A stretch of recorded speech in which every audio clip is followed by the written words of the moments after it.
గురువుగారు, ఘంటాకర్ణుడు అంటే ఎవరు? ఆయన ఏ క్షేత్రానికి పాలకుడు?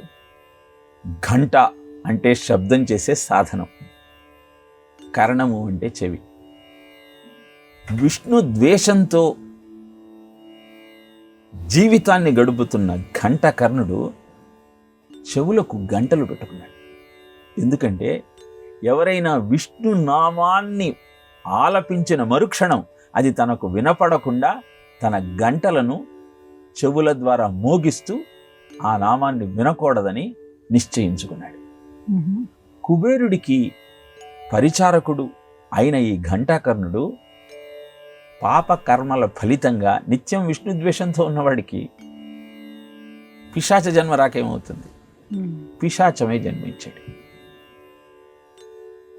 తన సాధన ద్వారా ముక్తి పొందాలని భావించాడు. శివుడి గురించి కఠోరమైన తపస్సు చేశాడు. ప్రత్యక్షమైనటువంటి పరమేశ్వరుణ్ణి ముక్తిని ప్రసాదించమంటూ అభ్యర్థించాడు. ఘంటాకర్ణుడిలో ఉన్న విష్ణు ద్వేషం పోకపోతే అతనికి ముక్తి దొరకదన్న సత్యం పరమాత్మకు తెలియదా? శివశ్చ హృదయం విష్ణు, విష్ణోశ్చ హృదయం శివ. అందుకే ఐశ్వర్యం కావాలంటే నేను ఇస్తాను, ధనధాన్యాదులు కావాలంటే ఇస్తాను, ముక్తి మాత్రం ఆ శ్రీమన్నారాయణుడు ఒక్కడే ఇవ్వగలుగుతాడు, కనుక ఆయనను ఆశ్రయించమన్నాడు.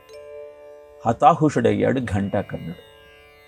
స్వామి, విష్ణువు మాట వినపడితేనే నాకు హృదయం కుతకుతలాడుతుందే, నన్ను వెళ్ళి ఆ విష్ణువును అభ్యర్థించమంటున్నావు. అప్పుడు సదాశివుడు అన్నాడు, బదరిలో తపస్సు చేసుకుంటున్న కృష్ణ పరమాత్మను ఆశ్రయించమంటూ ఆజ్ఞాపించాడు.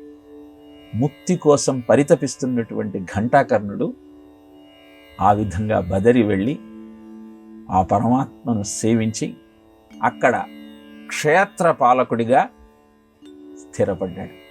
ఈనాడు కూడా బదరికి మనం వెళితే మొట్టమొదట ఘంటాకర్ణో మహావీర సర్వవ్యాధి వినాశక విస్ఫోటనం భయశ్చాస్తు రక్ష రక్ష మహాబల అంటూ ఆయనకు నమస్కరించి ఆయనను ప్రార్థించిన తరువాత మనం స్వామిని దర్శించుకుంటాం. ఘంటాకర్ణుడు క్షేత్రపాలకుడు మాత్రమే కాదు, అన్ని రోగాలను పోగొట్టి నీలో ఉన్న ఆందోళనను అంతం చేయగలిగినటువంటి అద్భుతమైన శక్తి కలిగినవాడు.